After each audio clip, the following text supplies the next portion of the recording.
Manjummel boys സാമ്പത്തിക തട്ടിപ്പ് കേസിൽ നടൻ സൗബിൻ ഷാഹിർ ഇന്ന് അന്വേഷണ സംഘത്തിന് മുന്നിൽ ഹാജരാക്കും. സൗബിൻ ഉൾപ്പെടെ കേസിലെ 3 പ്രതികൾക്ക് ഹൈക്കോടതി നേരത്തെ മുൻകൂർ ജാമ്യം അനുവദിച്ചിരുന്നു. ഇന്ന് തുടർന്നാണ് അന്വേഷണ സംഘത്തിന് മുന്നിൽ ഹാജരാകാൻ കോടതി നിർദ്ദേശം നൽകിയത്. കസ്റ്റഡിയിലെ ചോദ്യം ചെയ്യൽ ആവശ്യമില്ല എന്ന് നിരീക്ഷിച്ചാണ് കോടതി മുൻകൂർ ജാമ്യം അനുവദിച്ചത്. ഡാനി പോൾ വിവരങ്ങളുമായി. ഡാനി, ലാഭവിഹിതം ഓഫർ ചെയ്തുകൊണ്ട് പറ്റിച്ചു എന്നതാണ്, സാമ്പത്തിക തട്ടിപ്പ് നടത്തിയെന്ന ആരോപണമാണുള്ളത്. പലതവണ വിളിപ്പിച്ചിട്ടും ഇപ്പോഴാണ് ഹാജരാകുന്നത്. എന്താണ് വിവരങ്ങൾ?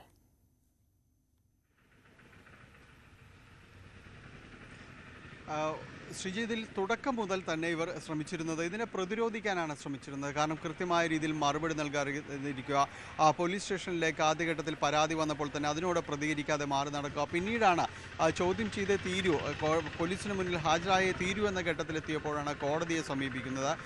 കോടതിയിൽ നിന്ന് ഈ കേസ് അത് റദ്ദാക്കണമെന്നൊരാവശ്യമാണ് സൗബിനും കൂട്ടരും മുന്നോട്ട് വെച്ചത്. പക്ഷേ അത് നിരാകരിക്കപ്പെട്ടു.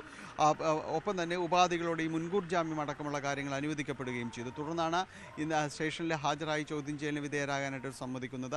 3 പേരാണ്: സൗബിൻ ഷാഹിർ, അതോടൊപ്പം തന്നെ പിതാവ് ബാബു ഷാഹിർ, ഒപ്പം തന്നെ ഇതിലെ നിർമ്മാതാക്കൾ. ഇവരെല്ലാം നിർമ്മാതാക്കൾ മറ്റൊരാൾ കൂടിയായ ഷോൺ തോമസ്. ഈ 3 പേരോടും തന്നെ ഹാജരാകാൻ ആവശ്യപ്പെട്ടിരിക്കുന്നു. ഇതിൽ പ്രധാനപ്പെട്ട വസ്തുത തങ്ങളുടെ ഒരു പങ്കാളിയാക്കാം, അതായത് നിർമ്മാണ സഖ്യത്തിൽ ഈ മഞ്ഞുമ്മൽ ബോയ്സ് എന്ന ചിത്രം വലിയ സാമ്പത്തിക വിജയം നേടുമ്പോൾ അതിൻ്റെ നിർമ്മാതാക്കൾ ഒരാൾ കൂടിയാണ് എന്ന് പറഞ്ഞാൽ അവരിലെ ഒരാളിൽ നിന്ന് പണം വാങ്ങുകയും ഒപ്പം തന്നെ അയാൾക്ക് ആ ലാഭവിഹിതം തിരിച്ചു നൽകാതിരിക്കുകയും അയാളെ മറ്റ് അയാഥാർത്ഥ്യമായ കണക്കുകൾ പറഞ്ഞ് അയാളത് പറ്റിക്കുകയും ചെയ്തു എന്നതാണ്. അങ്ങനെ ഒരു വിശ്വാസവഞ്ചന അടക്കമുള്ള കാര്യങ്ങളാണ് ഇതിലേക്ക് വന്നിരിക്കുന്നത്. ഇപ്പോൾ ഇയാൾ പലകുറി ഇവരുമായി ബന്ധപ്പെടുകയും തൻ്റെ കൃത്യമായ രീതിയിലുള്ള ഇടപാടുകൾ തീർക്കണമെന്ന് ആവശ്യപ്പെടുകയും ചെയ്തപ്പോൾ മറ്റൊരു വഴിയുമില്ലാതെയാണ് നിയമപരമായ നടപടികളിലേക്ക് പോവുകയും ചെയ്തത്.